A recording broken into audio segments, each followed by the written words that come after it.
Hey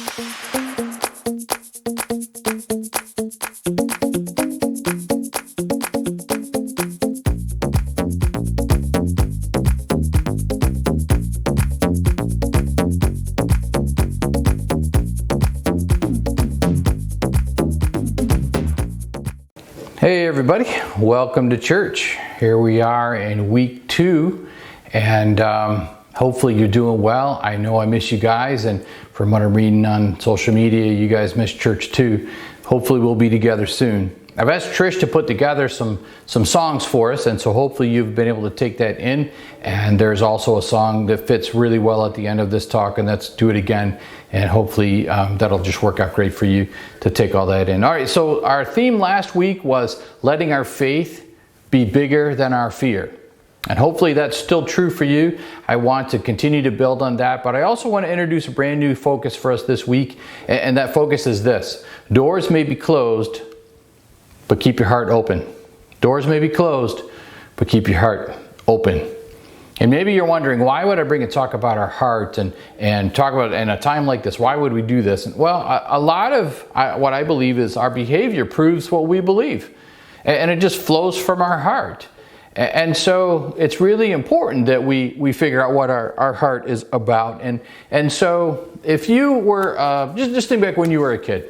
And you had a little sibling, a little brother, a little sister, and they just annoyed you, and you know, you would say to them, "Oh, I love you," and as soon as mom and dad turned their head, you'd smack them upside the head, or pull their hair, whatever. You'd annoy them. Your little brother, your little sister probably is not going to believe that you really love them.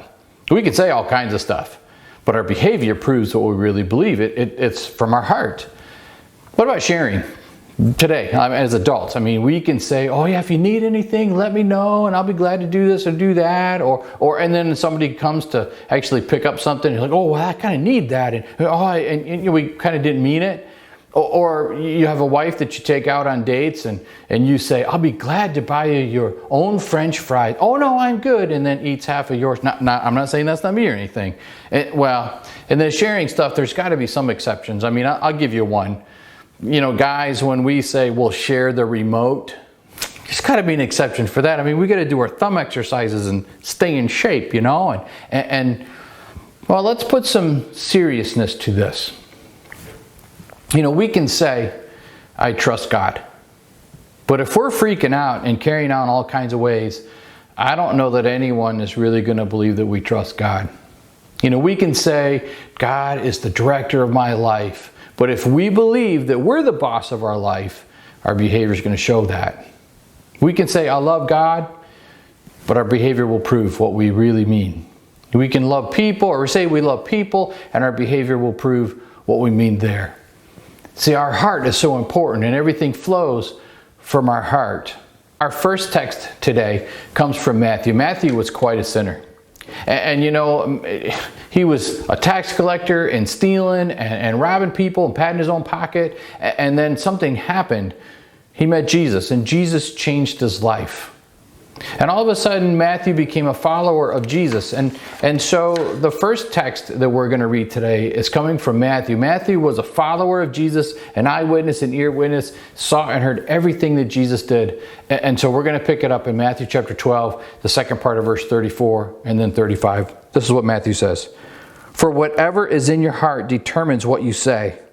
A good person produces good things from the treasury of a good heart, and an evil person produces evil things from the treasury of an evil heart."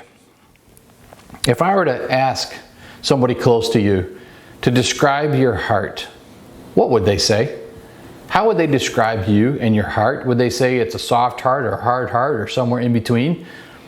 A lot of ways people can tell where our heart is the attitudes that we carry ourselves in. And sometimes we get really out of sorts, and we get uptight, and we get cranky, and whatever it is. Hey, have a nice day. Don't tell me what to do. It demonstrates our behavior, our attitude. It shows where our heart is. And you know what else a hard heart will do? Not just give us a bad attitude. A hard heart will cause us to be selfish. A hard heart will cause us to just not care. The biggest one to me is a hard heart can cause us to miss God and what He's doing. We can be blind, and we can just miss it, and we can read about it later, but we weren't part of it.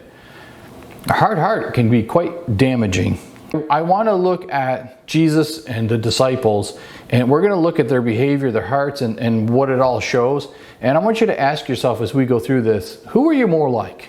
Are you more like Jesus? Or are you more like his disciples? Again, from an eyewitness of John Mark. So we're going to look at Mark chapter 6. We'll pick it up in verse 30. It says, The apostles returned to Jesus from their ministry tour and told him all that they had done and taught. Then Jesus said, Let's go off by ourselves to a quiet place and rest a while. He said this because there were so many people coming and going that Jesus and his apostles didn't even have time to eat. So they left by boat for a quiet place where they could be alone. Now, are you seeing the text? I mean, it's not like they forgot to eat. They were so busy working, serving, and ministering to people, they didn't have time to eat. And so Jesus is like, okay, let's take a break. Let's just get quiet. Let's, how awesome would that be that Jesus leads us on vacation? The disciples were like, man, these circumstances are just pounding us. And Jesus is like, all right, let's take a break. Let's go on vacation. I mean, imagine Jesus were to show up in your life right now and say, hey, let's take a break from this coronavirus thing. I know you've been busy. I know you've been sweating it. I know you've been praying lots and all this stuff. Let's just take a break. Let me lead you on vacation. What would you feel if Jesus were to tell you, tomorrow we're going on, I bet you wouldn't even sleep tonight. You'd be so excited. You'd be packing your suitcase and singing these songs. Going on vacation with Jesus. I'm going to escape the coronavirus. Woo! I don't know how you'd sing it. I'm not a dancer either, but I think you'd be so excited. And I think the disciples were too. Jesus said, hey, let's take a break. Let's go on vacation. And Peter's like, man, he's Peter, you've been ministering with Jesus. What are you going to do next? I'm going to Camel World. Woo-hoo! I'm going to ride the camel with two humps. I don't know if there was such a place, but I envisioned this. We're like, yes, we're going to escape our circumstances, and it's about time. We're going to get away and let's go. But there was a problem. The problem was a hard heart. And as we walk through this text of Mark chapter 6, we're going to see what a hard heart does. We're going to see what these disciples missed. We're going to see what a hard heart causes. So the first thing, I want to give you 3 things that a hard heart causes. It's a given right off the bat that a hard heart makes our faith take a hit. And so that's going to be part of all of it, as our faith will diminish if we have a hard heart. So number 1, let me give you the first cause of what a hard heart will do. Number 1 is this. A hard heart steals my faith and causes me not to care. A hard heart steals my faith and causes me not to care. Let's see what we can see from the text. Mark chapter 6, verse 33 says this. But many people recognized them and saw them leaving, and people from many towns ran ahead along the shore and got there ahead of them. This verse says all the towns. It's not like a couple people. I mean, this is a bunch of people. And as we keep reading, it's thousands upon thousands of people. What do you think the disciples thought or felt when they saw all these people? They're pulling up in the boat and there's all these people. What do you think? I think they were muttering under their breath. These stupid people. I mean, this was not what I signed up for. I mean, I was going on vacation and these people are ruining I think we can kind of get there with this coronavirus thing. Because this was not on my calendar. This is not what I wanted. And we can have this hard heart too, just like them. Was Jesus like that? Do you think when Jesus saw all these people and the circumstances changed, do you think Jesus was like, oh, brother? Let's see. Let's check out the text. Verse 34. Jesus saw the huge crowd as he stepped from the boat, and he had compassion on them because they were like sheep without a shepherd. So he began teaching them many things. When Jesus saw the people, it says he was moved with compassion. And his stomach got tight. He may have felt nauseous. I'm not sure, but he was moved with compassion. He saw them they're a sheep without a shepherd. And as we study this out, this is in all of the Gospels. When we study how Matthew wrote down the details of this, it says that Jesus not only taught all these people, but he healed all of their sick people. How many miracles did he do? I have no idea. How many sick people did he heal? I don't know. But I know that it says he healed all of their sick people. You know, this wasn't the plan. The plan was to go take a break. The plan was to go get quiet. The calendar had something else written on it. And yet, when Jesus saw what was in front of him, he took advantage. And he taught, and he loved, and he reached out. And he gave them what they needed. Let me give you the second thing a hard heart will cause. A hard heart steals my faith and causes me to be selfish. A hard heart steals my faith and causes me to be selfish. Inward. Looking at me. Let's look at the text in verse 35. Late in the afternoon, his disciples came to him and said, "This is a remote place and it's already getting late. Send the crowds away so they can go to the nearby farms and villages and buy something to eat." The disciples weren't interested in being patient with these people. The disciples weren't interested in caring or serving or giving them what their needs were. All the disciples cared about was themselves. It's like, send these people away. I want to escape these circumstances. Jesus, what are you doing? You know, I think Jesus has a sense of humor. I think he was playing with people sometimes. And I find that in this text. You know, as the disciples inside are like, man, this is just ruining everything. And send these people away. And they need to go eat. So send them so they can go eat. And I love this. This is what Jesus said next. Verse 37. But Jesus said, "You feed them." I love this. You know, there's all of these people and the disciples are uptight. And Jesus is like, well, they have a need. Then go feed them. Let's see what happens. With what? They asked. We'd have to work for months to earn enough money to buy food for all these people. How much bread do you have? How did Jesus know there was bread? He knew what he was going to do. He knew all along what he was going to do, but he's asking the disciples. He's testing them. He's leading them along. He's going to do something cool. He's like, okay, so I got, how much bread you got? Let's do this. Go and find out. They came back and reported, we have 5 loaves of bread and 2 fish. Then Jesus told the disciples to have the people sit down in groups on the green grass. So they sat down in groups of 50 or 100. And Jesus took the 5 loaves and 2 fish, looked up toward heaven, and blessed them. Then breaking the loaves into pieces, he kept giving the bread to the disciples so they could distribute it to the people. He also divided the fish for everyone to share. Now, I hope there's a Blu-ray in heaven. I want to see this. Because I can just picture the disciples, you know, they get their little basket of food and they're looking at it like, oh, dude, you're huge. I mean, you look hungry. You better just sniff this one. Oh, here's a crumb for you and here's a crumb for you. And then all of a sudden things are reappearing in their basket. And it's like, whoa. Well, here, have some more. And then they start getting more generous in what they're giving. And it's just, I want to see it. I think this is so cool. And now check this out. Thousands upon thousands of people. And Jesus is feeding them with 2 fish and 5 loaves. Check this out, what the next verse says. They all ate as they wanted. They ate as much as they wanted. I mean, seconds, thirds, who knows? They were all satisfied. This is amazing to me. I mean, as much as they wanted, this is an impossible situation.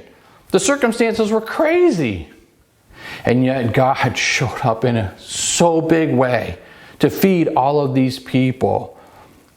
And check this out. And afterward, the disciples picked up 12 baskets of leftover bread and fish. A total of 5,000 men and their families were fed from those loaves. Okay, so let's do some math. So 5,000 men, let's just say they were all married. Let's just say, so 5,000 plus 5,000 is 10,000. And let's just say that each couple had 1 child. In a Jewish culture, they're going to have more than 1, but let's just be just be conservative. So every couple, 1 kid. We're talking 15,000 people. 15,000 people. And there's 1, 2, 3, 4, 5, there's 12 disciples, 2 fish, 5 loaves of bread. And so putting this all together, Jesus is healing, I don't know how many people. How many miracles did he do? I don't know. and he fed thousands upon thousands of people with just a little bit of food. And he's doing incredible things. And the disciples missed it. They missed it because their hearts were hard. They missed all of the miracles that had happened. They missed the healing of people. They missed the feeding of the thousands. They missed even the leftovers. Why? Because their hearts were hard. Because they didn't care. They were selfish. And they missed God right in the middle of what he was doing.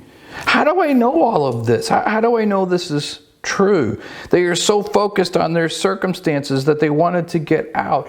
And before I give it to you, before I read the text, I have to pause and I have to ask us. You know, we can be so hard on the disciples, but we can be just like them. We can be so preoccupied on our circumstances and how things affect us. We can be so preoccupied with this coronavirus, or not being at church, or am I going to be able to go to work, or my kids are going to be home. We can be so focused on that circumstances that we can miss what God is doing. We can miss what God wants to do. You know, could it possibly be that God's trying to get our attention? Could it possibly be that God's trying to get the attention of this world, this planet, and we're so preoccupied that we can't even listen? Do we miss it? I pray not. Let me give you the third thing that a hard heart causes. Always causes us to take a hit in our faith, and it causes us to miss God and what he's doing. A hard heart takes a hit in our faith, and it causes us to miss God and what he's doing. It makes us blind. The text, Mark 6:45. Immediately after this, Jesus insisted that his disciples get back into the boat and head across the lake to Bethsaida, while he sent the people home. So they're in the boat, Jesus stays, sends the people home. After telling everyone goodbye, he went up into the hills by himself to pray. Now this is no small observation.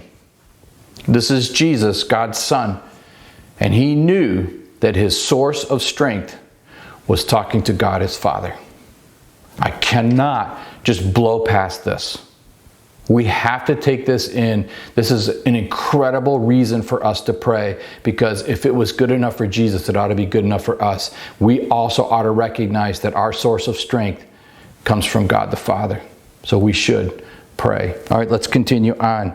It says this: late that night, the disciples were in the boat in the middle of the lake, and Jesus was alone on the land. He saw that they were in serious trouble, rowing hard and struggling against the wind and waves. About 3 o'clock in the morning, Jesus came toward them walking on the water. He intended to go past them, but when they saw him walking on the water, they cried out in terror, thinking he was a ghost. Now I get this. I mean, this is a storm-tossed sea. I mean, the Sea of Galilee is notorious for these kinds of storms. And so there's these gigantic waves. You know, when we see pictures of Jesus walking on the water, it's like ice. That's not true. The wind, I mean, these are professional, seasoned fishermen that couldn't handle their situation. And so Jesus, here he comes. They thought he was a ghost. And so here he is on the water. You see him now? Another wave comes up. You don't. The water's up. The water's down. And so it would freak me out. I got to give the disciples a pass on this. It would freak me out to see Jesus 1 second and he's walking. How in the world? Anyway, and so I get this whole thing. They thought he was a ghost because he kept disappearing. They were all terrified when they saw him. Now check this out. This is really big for us. I mean, this is the text of the day. This is the focus of the day for us. But when Jesus spoke to them at once, don't be afraid. Take courage. I am here. I want to read it again. Jesus said, don't be afraid. Take courage. I am here. These seasoned, professional fishermen, they could not handle their circumstances. They could not handle their situation, even though they've been in a boat 1,000,000 times before. They have probably rowed back and forth. They've done this how many times? Countless times. That wasn't what brought them strength or courage or calm. It was the presence of Jesus that brought them courage, that brought their strength. Take courage. I am here. I just have to pause. If you have never placed your faith in Jesus, I cannot think of a better time to do it than right now. And once you place your faith in Jesus, He promises to never leave you. He promises to give you His Spirit. God's Spirit takes up residence in each and every one of us when we place our faith in Jesus. And the presence of God in your life can truly bring you calm and bring you courage and bring you comfort. Don't be afraid. Take courage. I am here. What a great message for us to focus on. But let's keep going. There's things we got to pull out. Let's get back to the text, verse 51. Then he climbed into the boat and the wind stopped. They were totally amazed, for they still didn't understand the significance of the miracle of the loaves. Their hearts were too hard to take it in. They didn't understand their circumstances. They didn't understand that they were missing God and what He was doing. They were so focused on what was going on around them and how it affected them that they missed the miracles of the healings. How many people did He heal? I have no idea. How many miracles did He perform that day? Not a clue. I know He healed people, and I know He fed thousands upon thousands of people with 2 fish and 5 loaves. I know that He walked on water. I know that He calmed the storm. And I also know the disciples missed it because their hearts were too hard to take it in. How could they miss all of it? The disciples went on a vacation. They went on a spiritual vacation. I hope that's not you. I hope it's not me. I hope we don't just take a vacation from God. Just kind of, what in the world and where are you and all of those things. I hope and I pray that we still see it and we're still seeking. You know, there's a good way for you to figure out if you're on a spiritual vacation. There's a good way for you to figure out if your heart is hard. I'm asking you right now, how is your heart? Is it hard? Do you not understand? Is it fearful? Is it worried?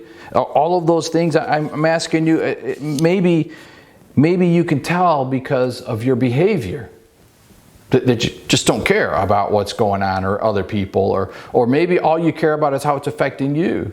You know, maybe you're just thinking about yourself. So are you selfish or are you unselfish?